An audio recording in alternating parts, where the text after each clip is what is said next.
గోబ్రాహ్మణేభ్య సోమస్తు నిత్యం లోకా సమస్త సుఖినో భవంతు. ఈ బ్రాహ్మణుడికి తెలిసింది ఒకటే, ఈ లోకమంతా సుభిక్షంగా ఉండాలని.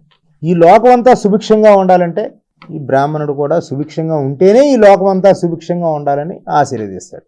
పూర్వం ఈ అగ్రహారాలు ఉండేవి, ఈ అగ్రహారాలన్నీ పోయాయి.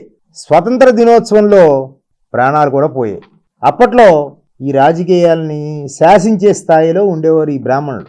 ప్రస్తుతం సూచన చేసే పరిస్థితుల్లో కూడా ఈ బ్రాహ్మణ్యం లేదు. ఇటువంటి దిక్కుతోచని పరిస్థితుల్లో ఉన్న బ్రాహ్మణులకి ఏం చేస్తే బాగుంటుంది అని చెప్పేసి తెలుగుదేశం పార్టీ నాయకులు చంద్రబాబు నాయుడు గారు వస్తున్న మీకోసం పాదయాత్రలో యావత్ బ్రాహ్మణ్యానికి ఒక హామీ ఇచ్చారు. ఈ రిజర్వేషన్ల వ్యవహారంలో ఈ అగ్రవర్ణంగా మీరున్నారు, మీకు ఏం చేసే పరిస్థితి లేదు. ఈ పాదయాత్రలో చూస్తున్నాను, మరి ఒక నిరుపేద బ్రాహ్మణుడు పడుతున్న అవస్థలన్నీ కూడా నేను గమనించాను. అందువల్ల మీకు ఒక బ్రాహ్మణ కార్పొరేషన్ ఏర్పాటు చేసి విద్య, ఉద్యోగం, ఉపాధి, వైద్యం ఇటువంటి అంశాలపై ఆ కార్పొరేషన్ ద్వారా మీకు సహాయ సహకారాలు అందిస్తాను.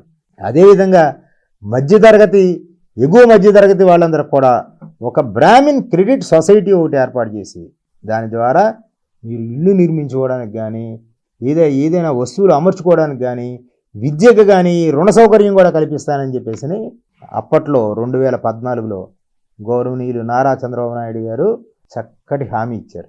హామీ ఇచ్చిన వెంటనే యావత్ బ్రాహ్మణుల యొక్క ఆశీస్సులు పొంది వీరందరూ కోరిక మేరకు ఆయన ముఖ్యమంత్రి అవ్వడం, 2020లో ఆంధ్రప్రదేశ్ బ్రాహ్మిన్ వెల్ఫేర్ కార్పొరేషన్ ఏర్పాటు చేశారు. ఐవీఆర్ కృష్ణారావు గారు చైర్మన్గా చేశారు, ఆనంద సూర్య గారు చైర్మన్గా చేశారు. అదేవిధంగా మేమందరం కూడా కార్పొరేషన్ డైరెక్టర్గా చేశాం. మరి దాంట్లో గాయత్రి స్కీమ్ అనే ఒక అద్భుతమైన స్కీమ్. ఆ స్కీమ్లో ఏదైతే పేద విద్యార్థులు స్కూల్లో కానీ కాలేజీలో కానీ ఫస్ట్ క్లాస్ ఎవరైతే వచ్చిందో ఆ స్కూల్లో మెరిట్ స్టూడెంట్స్ ఎవరున్నారో వాళ్ళందరికీ ఒక ఎక్సలెన్సీ అవార్డు కింద గొప్ప పారితోషికం ఇచ్చేవారు. నిజంగా ఆ పారితోషికం పొందిన విద్యార్థులను చూసి మిగిలిన విద్యార్థులందరూ కూడా చాలా పోటీతత్వంతో బాగా చదువుకునే అవకాశాలు అక్కడ ఉండేవి. తర్వాత భారతీ స్కీమ్ అని చెప్పేసి బ్రాహ్మణుల్లో ఎంతమంది పిల్లలు ఉంటే అంతమంది పిల్లలకు కూడా స్కాలర్షిప్స్ ఇచ్చేవారు. కేజీ నుంచి పీజీ వరకు ఈ భారతీ స్కీమ్ ద్వారా చక్కగా ఎవ్రీ ఇయర్ ఆన్లైన్లో దరఖాస్తు చేసుకోవడం, ఆ పిల్లలకి ఆ ఇంట్లో ఎంతమంది పిల్లలు ఉంటే అంతమందికి కూడా ఆ స్కాలర్షిప్స్, ఆ ఫీజులకి వాటికి ఎంతైతే అంత, ఆ యూనిఫామ్కి ఎంతైతే అంత, అవన్నీ కూడా చక్కగా ఆ బ్రాహ్మణ కార్పొరేషన్ ద్వారా ఆన్లైన్లో త్రూ బ్యాంక్ అకౌంట్లోనే జమ అవుతుండేవి.